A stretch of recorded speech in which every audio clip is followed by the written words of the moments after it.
हमारे श्री पंढरपुर में एक भक्त हुए, उनका नाम था दामाजी पंत। क्या नाम था? श्री दामाजी पंत। एक राजा के, एक बादशाह के सूबेदार थे। आज की भाषा में कहें तो एक तहसील के रक्षक थे। एक बादशाह के अंतर में जितने जिले आते हैं, तहसील आती है, उनके एक एक रक्षक बना दिए जाते। तो एक जगह के सूबेदार थे। सोलापुर के पास में एक जगह है, वहां के। एक बार अकाल पड़ा और उस अकाल के कारण लोगों के लिए भोजन की व्यवस्था नहीं थी। धीमे धीमे लोगों की मृत्यु हो रही थी। दामाजी पंत ने जब देखा कि भाई लोगों की मृत्यु हो रही है, बिना अन्न के, बिना सामग्री के भोजन नहीं कर पा रहे। आए दिन दामाजी जैसे ही अपने घर से निकलते थे तो 2-4 शव यात्राएं जा रही होती थीं, और कोई पूछता था भैया इनके प्राण कैसे चले गए? बोले भुखमरी के कारण प्राण चले गए। अकाल पड़ा है, खाने को अन्न नहीं है, बादशाह राजा सब अपने भंडार भर रहे हैं, जनता पर, प्रजा पर कोई कृपा कर नहीं रहा है, लोग मर रहे हैं। दामाजी क्या करते थे? अपने घर आते और घर की कुछ सामग्रियां बेच देते, कुछ अन्न इकट्ठा करके और फिर लोगों में बांटते। अपनी पत्नी के आभूषण बेच देते, फिर लोगों में बांट देते। धीरे धीरे करके उन्होंने अपने जितना उनका जीवन की जमा पूंजी थी सब खर्च कर दी। और सब करके करते क्या थे? अन्न खरीदते, अन्न लाते और लोगों में, गांव में बांट देते। जितना उनसे हो पा रहा था लोगों की सेवा में दे रहे थे। लेकिन एक समय ऐसा आया, श्री दामाजी पंत के पास में अब बेचने के लिए कुछ भी नहीं था।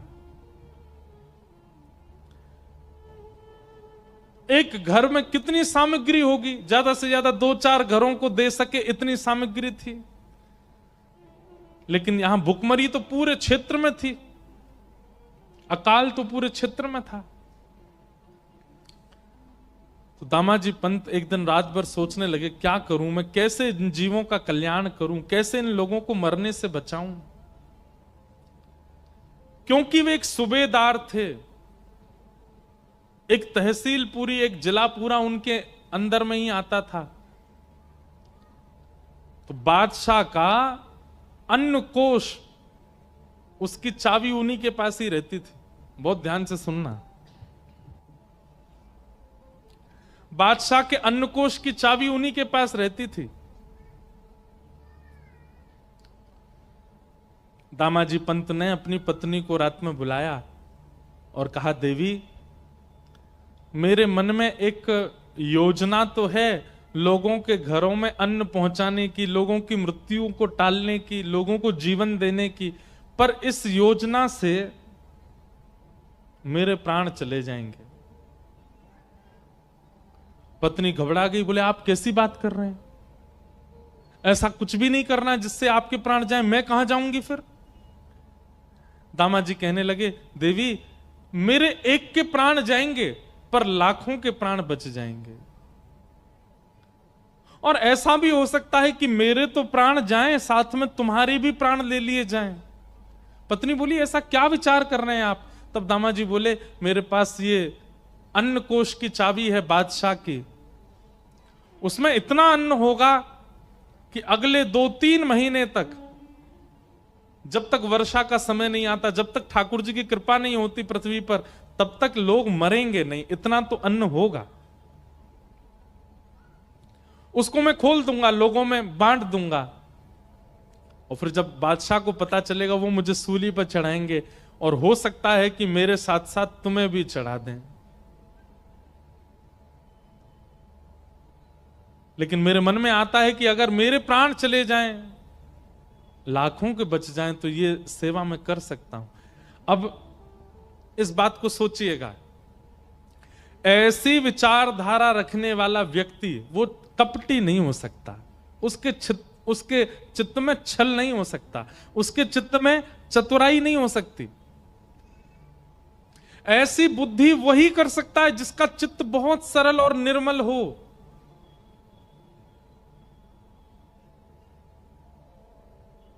हम लोग ऐसी विचारधारा वाले नहीं हैं। हम लोगों की विचारधारा विचित्र है। संकट आने पर हम अपनी रक्षा प्रधान मानते हैं, इसलिए हम लोग अब सहज नहीं बचे। हम जो इस काल के लोग हैं, हम में से सहजता, सरलता, निर्मलता निकल चुकी है, इसलिए हमको ज्ञान वैराग्य का आश्रय लेना पड़ेगा अपने कल्याण के लिए। प्राचीन भारत के लोग सरल थे, सहज थे, चतुर नहीं थे, इसलिए भक्ति मात्र उनका कल्याण कर देती थी। दामाजी पंत ने अपनी पत्नी से कहा, मैं अन्न कोष खोल करके लोगों में बंटवा दूं, मेरे प्राण तो जाएंगे पर इतने लोग बच जाएंगे। पत्नी ने कहा, मुझे स्वीकार है, आप कीजिए। और श्री दामाजी पंत ने अन्न कोष का भंडार खोल दिया, और राजा बादशाह को पता ना चले, रात रात में पूरे पूरे लोगों से लुटवाया खूब अन्न। इतना अन्न था उस अन्न कोष में कि 1 महीना तक लूटते रहे, फिर भी कम पड़ गया, फिर भी खत्म नहीं हुआ। लोगों के घरों में अन्न चला गया, लोग रोटी सब्जी बना के पाने लगे, भुखमरी बंद होने लगी, लोगों के प्राण जाने बंद हो गए। लेकिन ये खबर जैसी बादशाह को पता चली कि उनसे बिना पूछे दामा पंत ने अन्न कोष खोल दिया।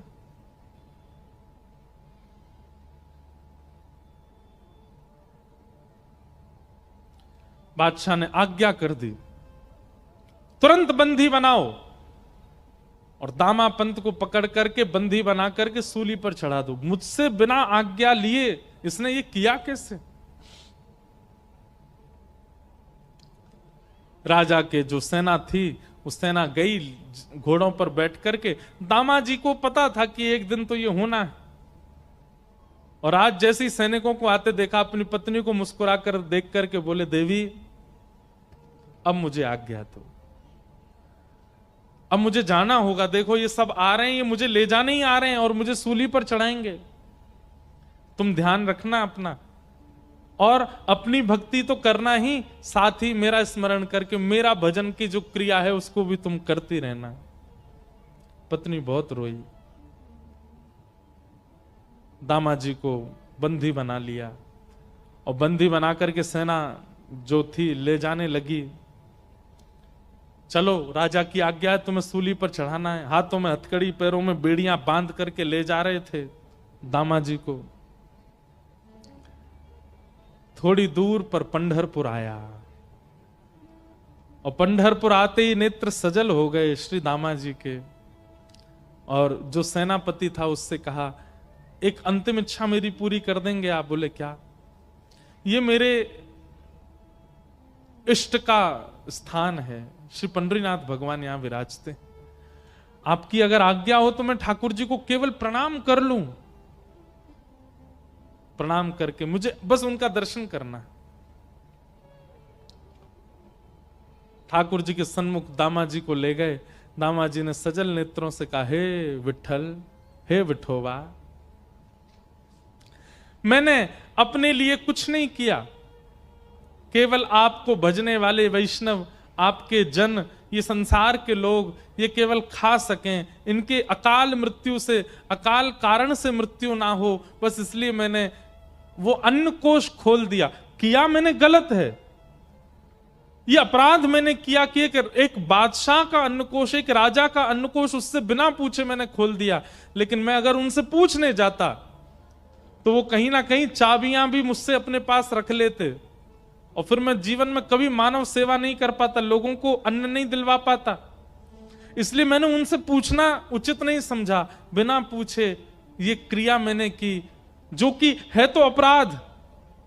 लेकिन भगवान, इस अपराध से क्रुद्ध होकर के, नाराज होकर के आप चाहे जो मुझे दंड दीजिएगा, पर नाथ अपने से दूर मत कीजिएगा।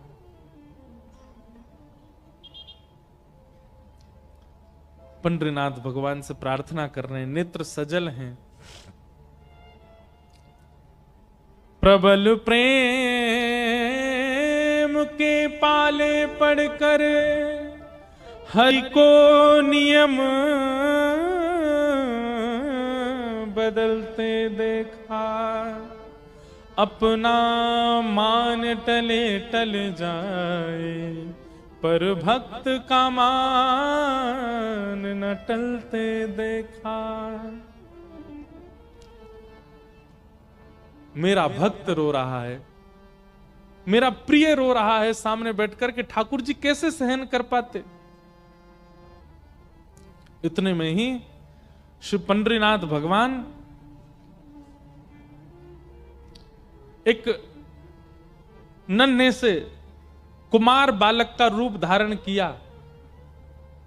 सुंदर कटाक्ष नेत्र हैं, सुंदर नासिका है, सुंदर अधर, सुंदर कान, सुंदर हाथ, सुंदर पैर, सुंदर छोटी सी पोशाक पहनी, सिर पर पाग बांधी और महाराज तैयार होकर के बिल्कुल नटखट से एक नन्हे से कुमार बालक, मतलब लगभग आयु होगी 10-12 वर्ष की, और चाल ऐसी ढाल ऐसी कि जो देखता है वही न्यौछावर हो जा रहा है। एक बालक का रूप धारण करके बादशाह की सभा में पहुंच गए ठाकुर जी। द्वारपालों ने रोका, कौन हो? केवल तिरछी नजर से उनको देख लिया। नजर से देख करके जो रोकने वाले थे द्वारपाल, वो तो भूल गए इनको पूछना है, करना है, कुछ कहना है। ठाकुर जी बोले, अब बताऊं मैं कौन हूं? द्वारपाल बोले, नहीं नहीं, तुम जो भी हो बस हमारे नेत्रों के आगे ही रहना, दिखते रहो, बहुत अच्छे हो, जाओ भीतर जाओ। ठाकुर जी का सबसे बड़ा बाण यदि कोई है तो वो है उनका रूप, इतना सुंदर बना लेते हैं। कभी कभी मेरे मन में आता है कि राधा रमण, राधा वल्लभ बिहारी जी, पंडरीनाथ इतने सुंदर हैं कि महाराज ये स्थिर रहते हैं तो लाखों लोग इन पर दीवाने होते हैं। कहीं ठाकुर जी सचल प्रकट हो गए तो हम लोगों की स्थिति क्या होगी? पता है क्या होगी स्थिति? प्राण वार देंगे हम तो। कृष्णदास किए प्राण न्योछावर। ठाकुर जी पे अभी तो आप 500 की नोट चढ़ाते हो, अभी तो आप हीरा चढ़ाते हो, अभी तो आप सोना चांदी चढ़ाते हो। कहीं ठाकुर जी सचल प्रकट हो गए तो फिर प्राण ही चढ़ा दोगे। बोले, नाथ ऐसे ही देखत रहूं तो मैं जन्म सफल कर मानूं।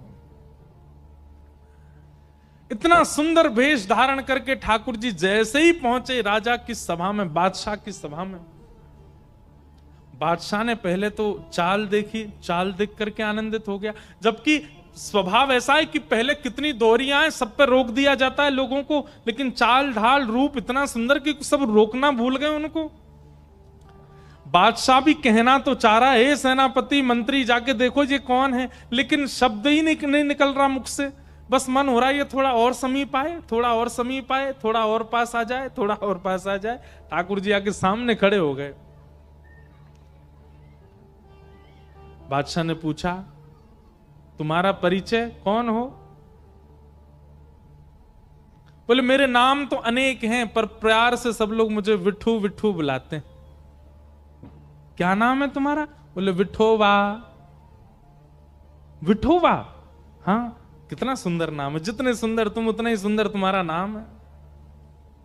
कैसे आना हुआ तुम्हारा हमारे यहां?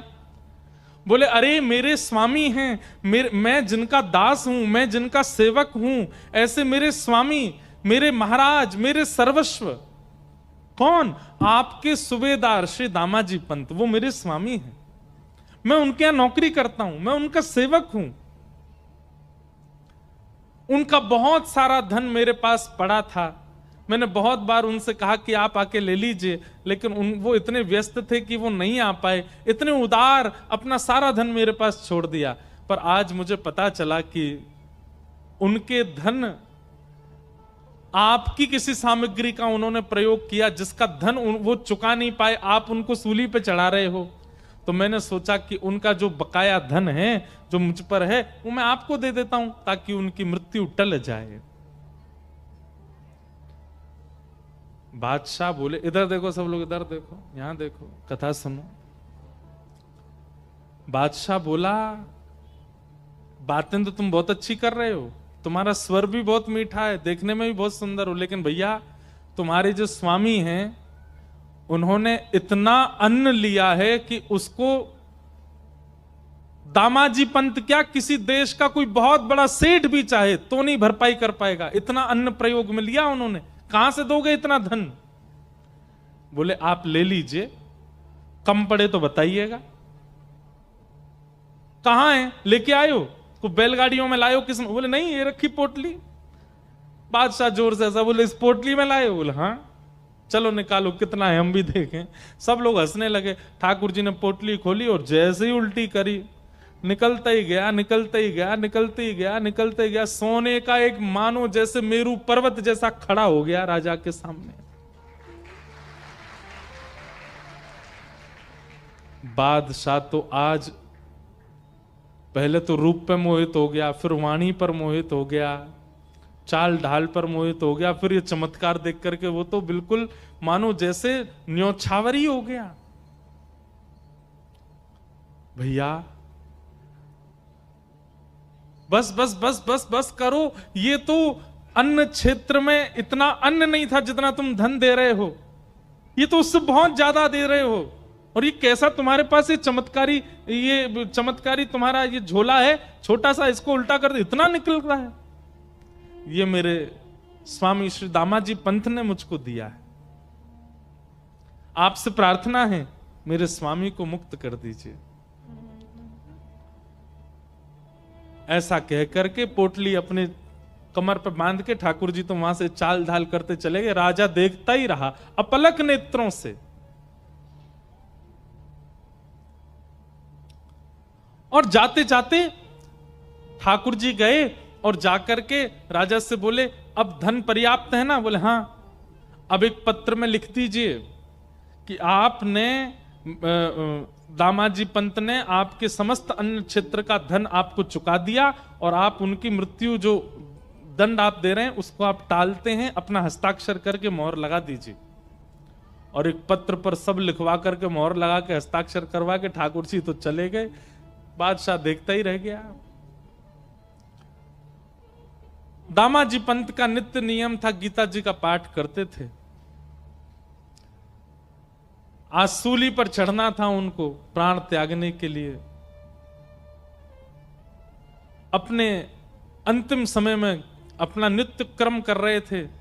संध्या वंदन करके गीता जी जैसे ही उन्होंने खोली उसमें वो पत्र मिला। पत्र में लिखा था, श्री दामाजी पंत ने जितना अन्न प्रयोग किया सबका धन चुका दिया। बादशाह के हस्ताक्षर और नीचे मोहर।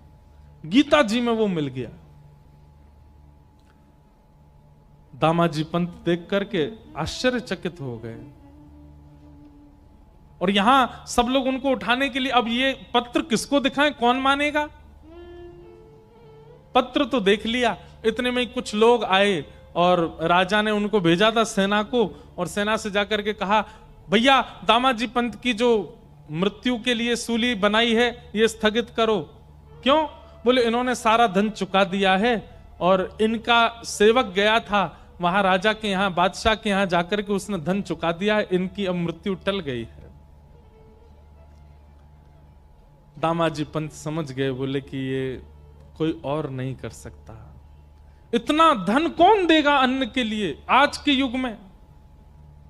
कोई और देश का बादशाह भी चाहे तो इतना धन नहीं दे सकता। ये तो मेरे श्री पंडरीनाथ की कृपा है। मृत्यु टल गई। आप दौड़े पंडरीनाथ भगवान का दर्शन करने के लिए। यहां पीछे बादशाह, वो जब से ठाकुर जी दिखे उसको बावड़ा हो गया था, उसको कुछ सुहा ही नहीं रहा था। वो बोला वो तो मिल नहीं रहा जो आया था, कम से कम दामाजी के पास ले जाओ, वो अपने सेवक से मुझे मिलवा दें। बादशाह को लेकर के दामाजी पंत के पास गए। दामाजी पंत बैठे थे पंडरीनाथ भगवान के मंदिर के बाहर, और बादशाह ने जाकर के उनको पहले प्रणाम किया। दामाजी पंत बोले, अरे बादशाह आप इस प्रकार प्रणाम मत कीजिए, आप इसके हम इसके अधिकारी। बोले नहीं नहीं भैया, आप इसके अधिकारी हो,